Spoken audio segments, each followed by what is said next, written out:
Hey guys, welcome back to another episode of 060, and on today's episode, what are we doing, David? Playing with the RX8 and see if it's worth playing with anymore. Yes, that's pretty much it. So, as you saw in the last video where we sort of introed this vehicle, it doesn't run very well, and it looks like the reality is we need to find out if it's got compression.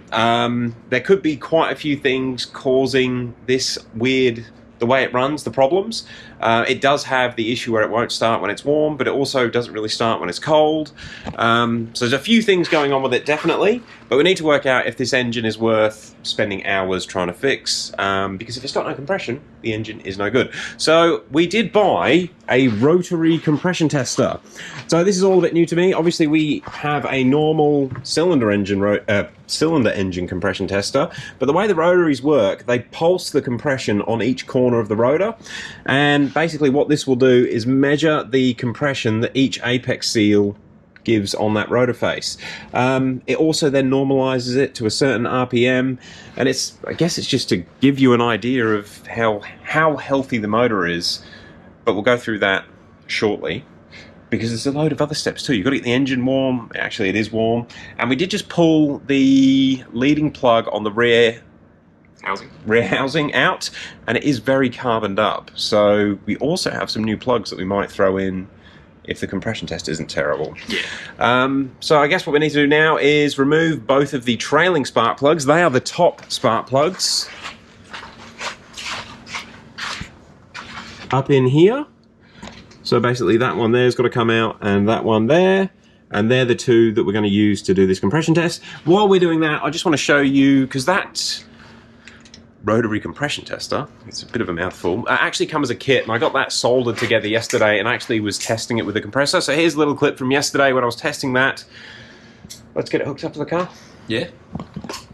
Okay guys, I don't know if you can hear me or not, but I just thought I'd show you how I've decided to test the rotary compression tester. So I have the pressure sensor here, I've got the circuit board all in there, and I'm going to put it together quickly, and I've just powered it up for the first time. I did put a switch on it, which it didn't come with, but basically what it's supposed to do is that is going to give me a countdown to let me know. I don't know if it's picking up. Hopefully, maybe I'll turn that light off. Hopefully you can see the 5. Yeah, hopefully you can see the 5 there, and basically that'll count down to 1 once it's done the compression test, and it counts basically each one of the rotors. And the way that it would work when it's actually connected to the car, the top gauge will be the first corner, second corner, and third corner of the rotor. So all I'm going to do is use an air line to simulate compression, because it's just air pressure. So let's see what it does.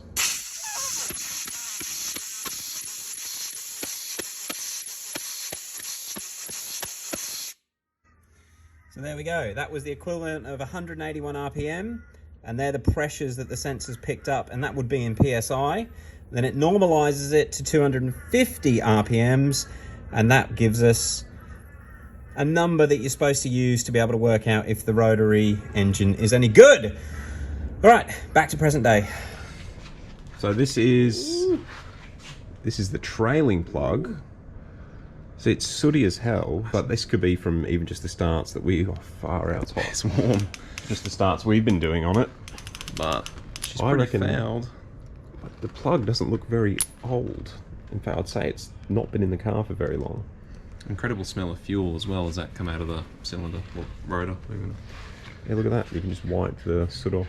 Oh wow, so it's not very old. No.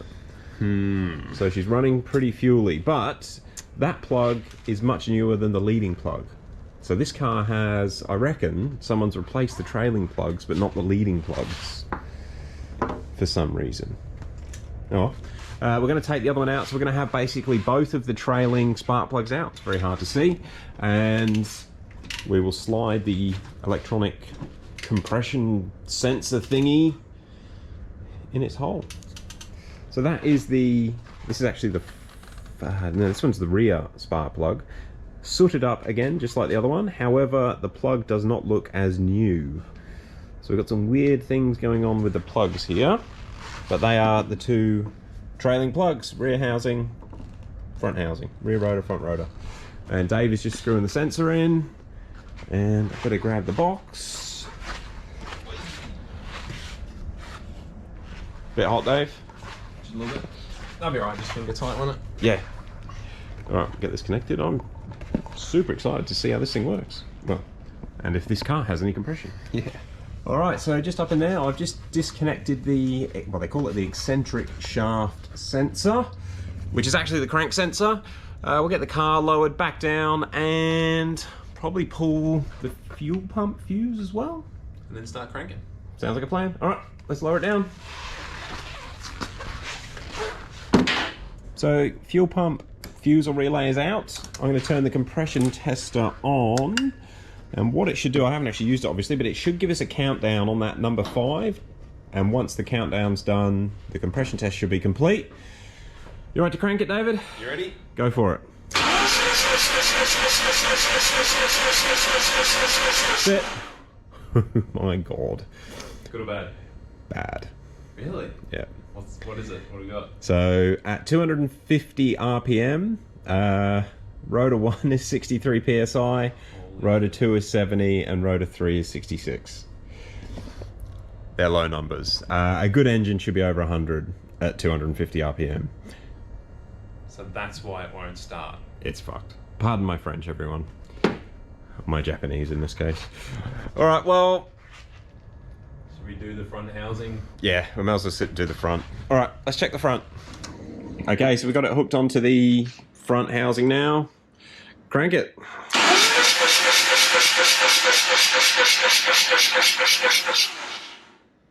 Just when you think it couldn't get any worse, Is it less? it's less again. What the? I'm surprised this thing even start. Well, it did barely start, to be fair.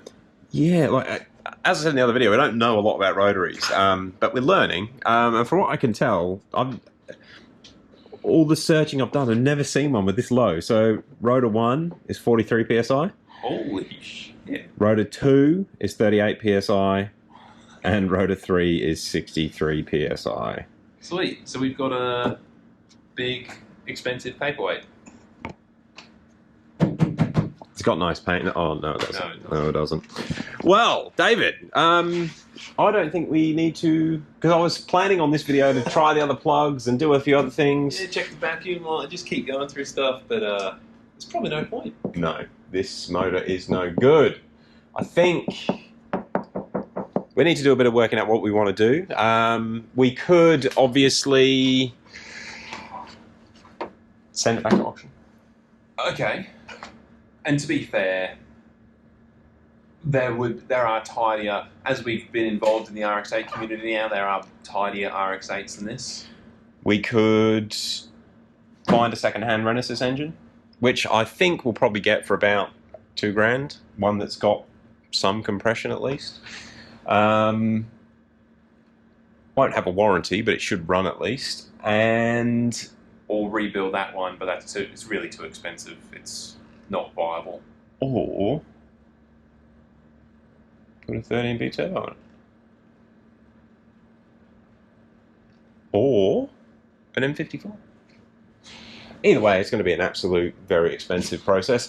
I sort of touched on it a bit in the first video, but the main thing we wanted to do with this car was like learn about the platform, learn about the engines, and have it as a bit of an educational tool. A couple of people touched on the fact that it's going to just be an absolute waste of money, and you are 100% correct. But you've got to learn somehow, and unfortunately, on anything, when you're learning how to do it, it does cost you money.